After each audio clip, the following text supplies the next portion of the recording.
On est aujourd'hui le 19, dans le deuxième mois d'Adar. On est dans une paracha Shemini qui est le milieu de la Torah. Et c'est justement, Shemini veut dire le numéro 8. C'était le 8e jour après le début du montage du tabernacle. Et c'était Rosh Chodesh Nissan, inauguration du Mishkan. Et il y a eu un accident très très dur. Les deux enfants d'Aaron, ils sont morts.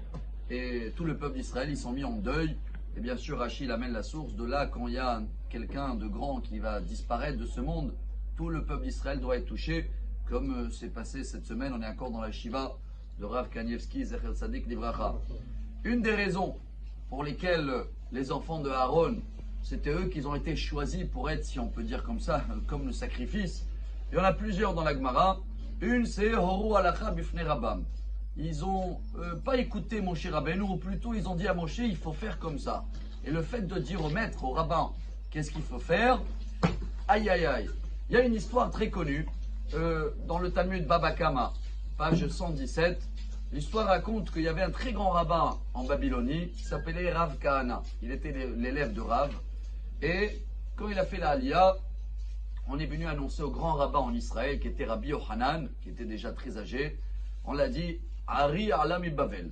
Il y a un lion qui a fait la Aliyah de Bavel.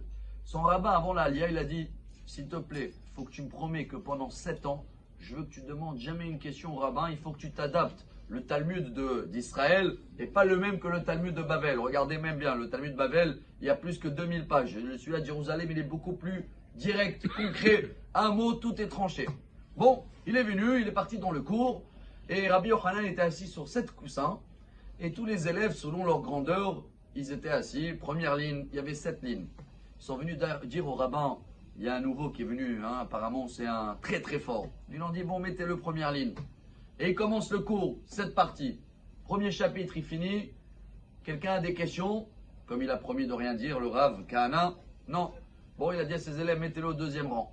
Il commence à faire 2e partie. Il y a des questions? Non. 3e rang. 4e rang, il s'est trouvé à la fin au 7e rang. Et là, il dit comme ça, le rabbin, c'était Rishlaki, je crois, hein, son neveu, il a dit, c'est pas un lion ça, c'est un renard qui est venu de Babel. Alors là, quand lui, il a écouté ça, 7 lignes en arrière, il a dit, Dieu fait en sorte que ces 7 lignes, c'est comparé pour les 7 ans. Il a levé la main. Il a dit, Kvodara, monsieur le rabbin, vous pouvez refaire le cours? Ouais, il a commencé, premier chapitre. Boum, boum, boum, boum, des questions, pas de réponse. On enlève un coussin de Rabbi Yochanan. 2e chapitre, il répète des questions. Boum, le grand rabbin d'Israël, il s'est trouvé par terre. Et quand il est venu le voir, il était très âgé, il avait des cheveux comme ça, des poils. À peine il a vu, le rabbin qui a fait l'Aliyah, Rav Kahana, il avait une cicatrice dans la bouche. Et Rabbi Yochanan, il croyait qu'il souriait sur lui.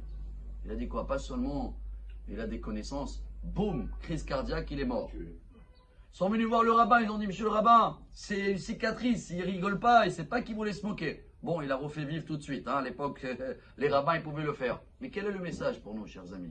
Regardez comment la Torah, c'est important, tu peux être le plus géant, le plus brillant, quoi que ce soit. Mais, ce qu'il dit le maître, tu dois le respecter, tu dois le faire, que ça te plaît ou pas. Et voilà la grandeur de Rav Kanievski. Des gens, ils allaient avec des questions, des millions de dollars, des questions de santé, faire tomber le bébé, pas. Tous les médecins, ils disent oui. Ils vont voir le Rav, il dit non.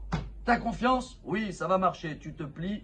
Et voilà ce qu'on peut apprendre de cette paracha. Ce que les enfants de Aaron, ils nous ont appris ils n'ont pas tout à fait écouté Moshe Rabbeinu. Alors nous aussi, on va essayer de se plier, qu'on a besoin de Da'at Torah. On va voir le maître, on va voir le rabbin, ce qu'il dit, Kadosh, et comme ça, Bezrat Hashem, on va voir que des bonnes nouvelles.